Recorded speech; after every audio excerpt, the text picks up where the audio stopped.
This is Valley News Live at 6. This is our time to come out and just support officers. Right now is when they need it the most. There's just so much going on in the nation. It's been 4 months since Fargo police officer Jason Mosier was killed in the line of duty. Good evening and thanks for watching. The Officers Down 5K celebrates officers who put their lives on the line every day and honors those who have died while protecting their friends, neighbors, and family. Valley News team Giovanna Simic was at the race and shows us what this event means to the people in our community.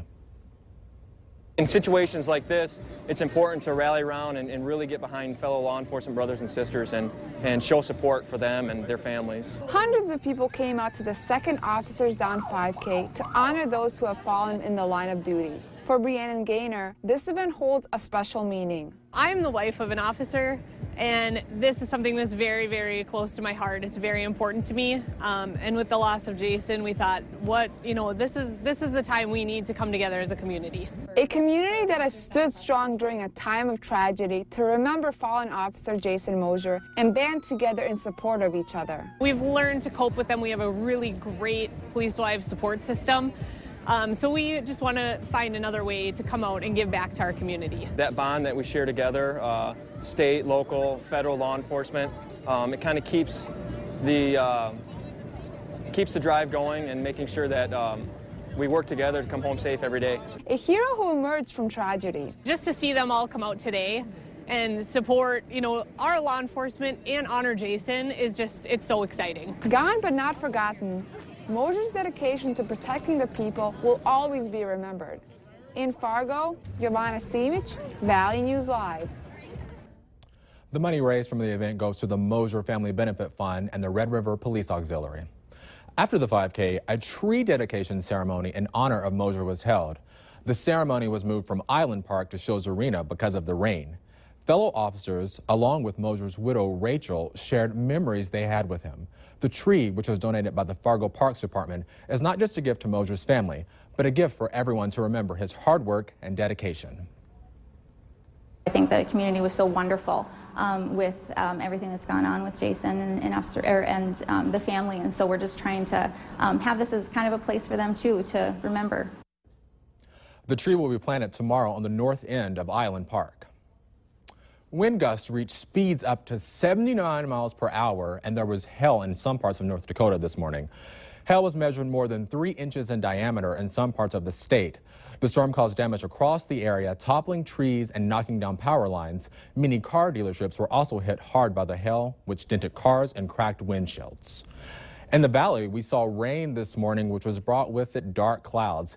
Here's a look outside right now. A bit cloudy, and we're happy we saw some sun today. Let's toss it over to Justin Fanfarelli now for our first look at those temperatures. Justin? And thank you, Cornelius, and good evening, everybody. Well, here's the temperatures out there right now. With the sunshine, we did get into the upper 70s and lower 80s out there for highs. A little cooler up toward Devil's Lake. They're at 74, but Jamestown to Fargo, as you make your way out toward Alexandria, all close to 80 as of right now. So wind gusts out there from the south, not bad, between say 5 and 15 miles per hour, and the southerly wind is going to keep us warm as we go through the overnight. So here's what it looks like on the radar right now. Not seeing a lot, just the remnants of the rain that came through now just north of the Arrowhead of Minnesota. But here's how it looked as we went through the early morning hours with portions of our forecast area off to our west, picking some strong wind gusts. Now we'll keep some clouds we go through the overnight period, and it does stay mild with temperatures in the 70s, and we're tracking a severe risk overnight and early morning. I'll get into that a little later on in the newscast. Thanks, Justin. And remember, you can stay up to date on the weather conditions where you are anytime on your smartphone or tablet. Just download the Storm Team Weather app to get the latest weather conditions and even follow the radar live. Just search VNL Weather in the App Store. Police are asking for your help in finding a woman who they think left a Bismarck Treatment Center. Police are looking for this woman here. Her name is Deborah Lynn Williams. She's been missing since Monday. Bismarck police say she may be traveling with a man by the name of Patrick McIntyre to Arizona, possibly in a 2016 blue Cadillac SRL with Arizona license plates. She is described as a white female, 57 years old, 5'1" and 112 pounds with blonde hair and blue eyes. She was last seen wearing a dark shirt, white jean jacket, and blue jeans. Call Bismarck police if you have information on her whereabouts. 3 teenagers are still missing, and Fargo police need your help to find them. 2 girls and a boy ran away from the Dakota Boys and Girls Ranch a few days ago. Jasmine Metcalf was last seen wearing a blue Fargo Force t-shirt, shorts, and sandals. She's 13 years old, 5'3" and weighs 120 pounds with brown hair and brown eyes. Ariana Lee Poitra was last seen wearing a black t-shirt and leggings. She's 15, 5'5" with blonde hair and blue eyes. And the boy is Quentin Bates. He's 16, 5'4", 145 pounds with black hair and brown eyes. Please call Fargo Police if you have any information that can lead to these teens being found. A Moorhead woman was held at gunpoint last night as she was walking home from a grocery store. It happened near the intersection of 8th Street South and 24th Avenue South in Moorhead. Around 11:15, police say the victim was walking home when a dark-colored Yukon blocked her path, pointed a gun at her, and took her backpack off before driving. The driver is described as having fair skin, approximately 18 to 23 years old, and around 160 pounds.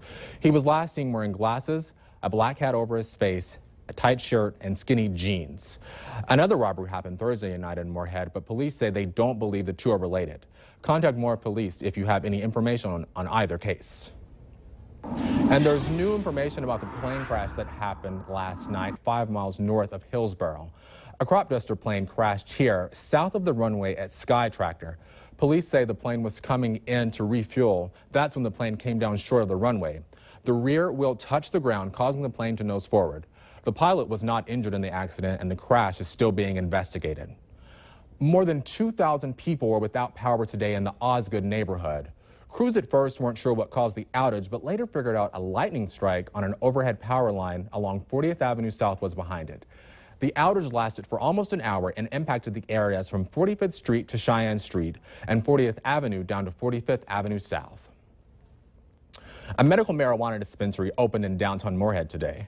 It's the third one in Minnesota. Minnesota Medical Solutions says they have administered more than a million doses this year. Patients can get the medicine in many forms. Something interesting about this place, your doctor only refers you to them. They make the decision on how much medicine you receive. We have a pharmacist that's very integrated into the decision-making process for patients. So when they come in and are looking for their initial medication, their initial dosage, a pharmacist will be a critical part of that.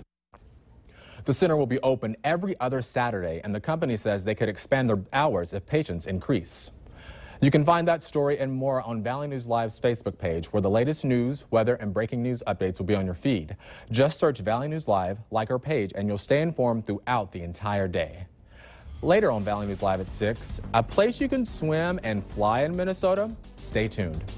And we picked up 56/100ths of an inch of rain in Fargo. Some areas of the city got closer to 1 inch, and our high of the day, 78, close to normal. We'll have the full weather coming up next.